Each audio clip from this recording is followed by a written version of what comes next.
Hello everyone, welcome to Currentpur. तो आज के डेली करंट अफेयर्स की सीरीज में हम लोग देखेंगे 9 अगस्त 2023 के करंट अफेयर्स को। वीडियो में एंड तक बने रहें। वीडियो के एंड में 8 अगस्त 2023 के करंट अफेयर्स का हम लोग रिवीजन करेंगे और ये करंट अफेयर्स आपके आने वाले सभी एग्जाम के लिए काफ़ी हेल्पफुल होने वाले हैं। तो अगर आप चैनल पर नए हैं तो चैनल को सब्सक्राइब जरूर कर लें, बेल आइकन को प्रेस कर लें ताकि वीडियो की नोटिफिकेशन आपको मिलती रहे। तो चलिए देखते हैं आज का करंट अफेयर्स। क्वेश्चन है पहला कि ब्रिक्स उद्योग मंत्रियों की 7वीं बैठक का आयोजन 7 अगस्त 2023 को निम्नलिखित में से किस देश की अध्यक्षता में वर्चुअल रूप से आयोजित किया गया?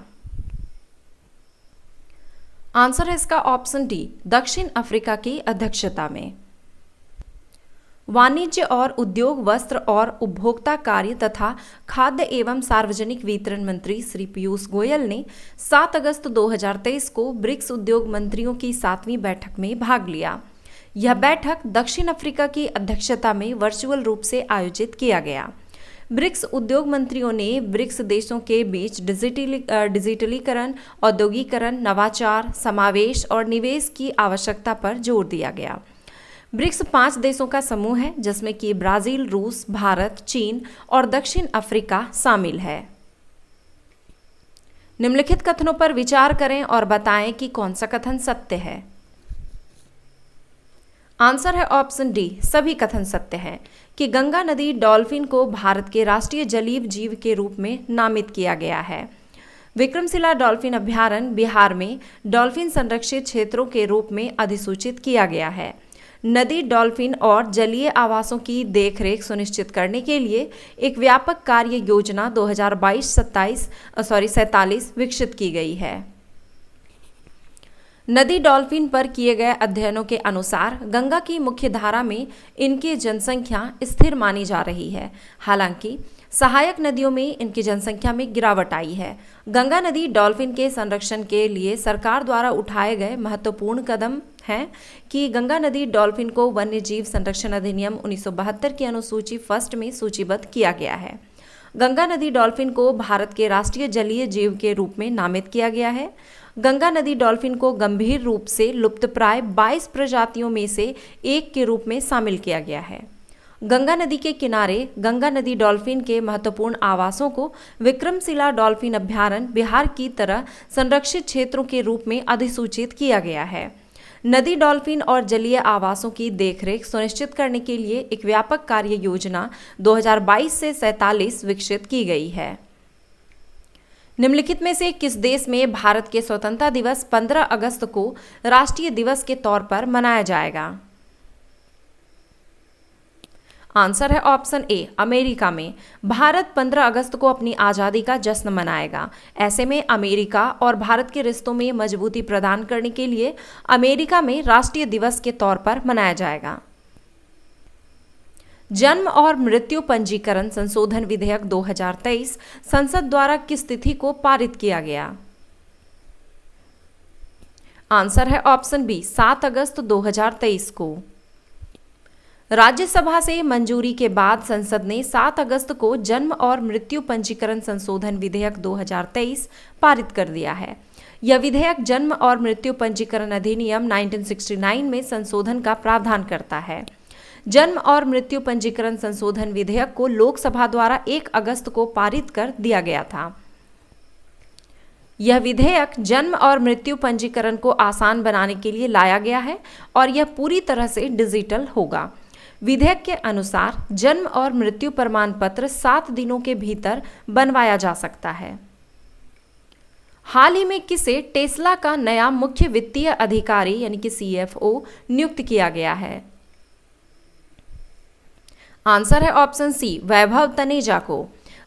भारतीय मूल के वैभव तनेजा को टेस्ला का नया मुख्य वित्तीय अधिकारी चीफ फाइनेंशियल ऑफिसर CFO नियुक्त किया गया है, जो वैभव जाचरी किरखोर्न का स्थान लेंगे।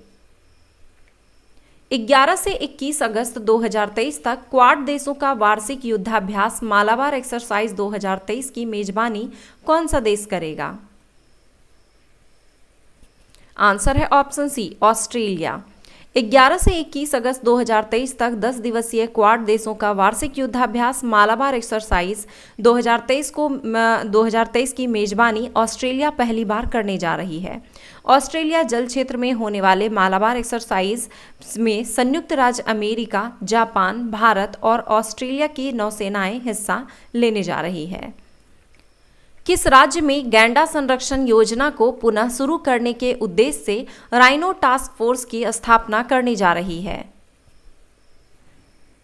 आंसर है ऑप्शन ए, बिहार में। बिहार सरकार पश्चिम चंपारण जिले में स्थित वाल्मीकि टाइगर रिजर्व में गैंडा संरक्षण योजना को फिर से शुरू करने के उद्देश्य से राइनो टास्क फोर्स की स्थापना करने जा रही है। बिहार के वाल्मीकि टाइगर रिजर्व को राष्ट्रीय गैंडा संरक्षण योजना के तहत एक संभावित स्थल के रूप में चुना गया है। गद्दार उर्फ गुम्मादी विट्ठल राव का निधन 6 अगस्त 2023 को हो गया। वह किस क्षेत्र से संबंधित थे? आंसर है ऑप्शन बी, लोक गायक। तेलंगाना के प्रसिद्ध लोक गायक और गीतकार गद्दार का 6 अगस्त 2023 को हैदराबाद में निधन हो गया। वह 77 वर्ष के थे। गद्दार 1980 के दशक से लेकर और बाद में तेलंगाना के राज्य आंदोलन के दौरान अपने क्रांतिकारी गीतों के लिए जाने जाते थे। आम लोगों के मुद्दों पर प्रकाश डालने वाले उनके गीतों के कारण उन्हें द पीपल सिंगर्स की उपाधि मिली थी। उन्होंने माँ भूमि और रंगूला काला जैसी फिल्मों में भी अपने अभिनय का प्रदर्शन किया है।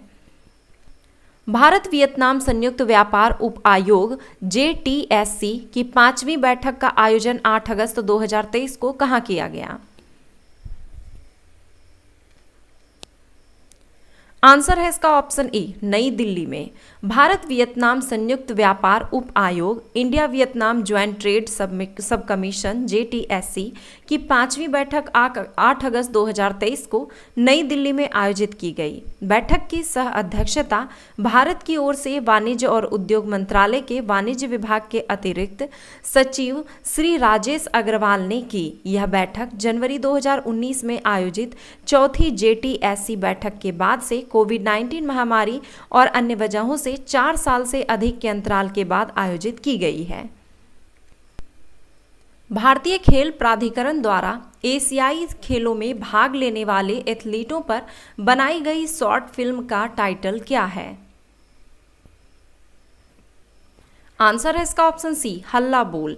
एशियाई खेल 2023 का आयोजन चीन के हांगझोउ शहर में 23 सितंबर से 8 अक्टूबर 2023 को किया जाएगा। हांगझोउ जाने वाले एथलीटों को प्रेरित करने और आगामी एशियाई खेलों के बारे में जागरूकता फैलाने के लिए भारतीय खेल प्राधिकरण ने एक शॉर्ट फिल्म सीरीज हल्ला बोल अंडर द अम्ब्रेला अभियान लॉन्च किया है। विश्व एथलेटिक्स चैंपियनशिप 2023 में भारतीय टीम का नेतृत्व कौन करेंगे? आंसर है ऑप्शन डी, नीरज चोपड़ा। 19 अगस्त 2023 से हंगरी के बुडापेस्ट में विश्व एथलेटिक्स चैंपियनशिप 2023 में जेवलिन स्टार खिलाड़ी नीरज चोपड़ा भारतीय टीम का नेतृत्व करेंगे। चोपड़ा विश्व एथलेटिक्स चैंपियनशिप में 28 सदस्यीय भारतीय टीम का नेतृत्व करेंगे। तो चलिए अब 8 अगस्त 2023 के करंट अफेयर्स का रिवीजन करते हैं। किस राज्य में 7 अगस्त से लेकर 7 अक्टूबर 2023 तक 2 महीने तक G20 देशों की कला प्रदर्शनी टुगेदर वी आर्ट का आयोजन किया गया है? तो बिहार में। राष्ट्रीय हथकरघा दिवस नेशनल हैंडलूम डे किस तिथि को मनाया जाता है? तो ये 7 अगस्त को मनाया जाता है। PM स्वनिधि योजना निम्नलिखित में से किस मंत्रालय की पहल है? तो आवासन और शहरी कार्य मंत्रालय की। मेरी लाइफ मेरा स्वच्छ शहर अभियान की शुरुआत किस मंत्रालय के द्वारा किया गया? तो पर्यावरण, वन एवं जलवायु परिवर्तन मंत्रालय एवं आवासन और शहरी कार्य मंत्रालय द्वारा। हाल ही में किसे कंबोडिया का नया प्रधानमंत्री नियुक्त किया गया? तो हुन मैनेट को। हाल ही में कहाँ डॉक्टर इन साड़ी के नाम से जाना जाने वाला एक समूह ने राष्ट्रीय हथकरघा दिवस को उत्साह के साथ मनाया? तो दुबई में। देश के ऊंचाई वाले क्षेत्रों में निगरानी के लिए भारतीय सेना ने स्वाति माउंटेन रडार को अपने पर्वतीय निगरानी बेड़े में शामिल किया है। इस रडार को किसके द्वारा विकसित किया गया है? तो भारत इलेक्ट्रॉनिक्स लिमिटेड BEL द्वारा। किस भारतीय खिलाड़ी ने स्पेन में महिला टेनिस हार्डकोर्ट स्पर्धा में युगल खिताब जीता? तो प्रार्थना थुम्बारे ने। अंतर्राष्ट्रीय पैरा बैडमिंटन 2023 में पुरुष युगल जोड़ी प्रमोद भगत और सुकांत कदम ने SL3 SL4 श्रेणी में कौन सा पदक जीता? तो स्वर्ण पदक। जर्मनी के बर्लिन में विश्व तीरंदाजी चैंपियनशिप 2023 में महिलाओं का व्यक्तिगत खिताब जीतने वाली पहली भारतीय महिला खिलाड़ी कौन बन गई है? तो अदिति स्वामी। तो अब देख लेते हैं, जो कि 8 अगस्त 2023 को आपसे क्वेश्चन पूछा गया था लास्ट में, कि पुस्तक हाउ प्राइम मिनिस्टर्स डिसाइड के लेखक कौन है? तो इसका आंसर जो हो जाएगा नीरज सिंह चौधरी। तो चलिए देख लेते हैं आज का क्वेश्चन, कि वित्त मंत्री ने 4 अगस्त 2023 को किस कंपनी को महारत्न CPSE केंद्रीय सार्वजनिक क्षेत्र का उपक्रम का दर्जा देने को मंजूरी दी है? Neyveli lignite corporation limited NCL को, ऑयल इंडिया लिमिटेड को, shipping corporation of India limited को, भारतीय इलेक्ट्रॉनिक्स लिमिटेड को? तो इनमें से जो आंसर है आप कमेंट बॉक्स में अपना आंसर जरूर लिखें। वीडियो पसंद आया तो लाइक जरूर करें, कमेंट करें और अपने दोस्तों के साथ शेयर जरूर करें। धन्यवाद।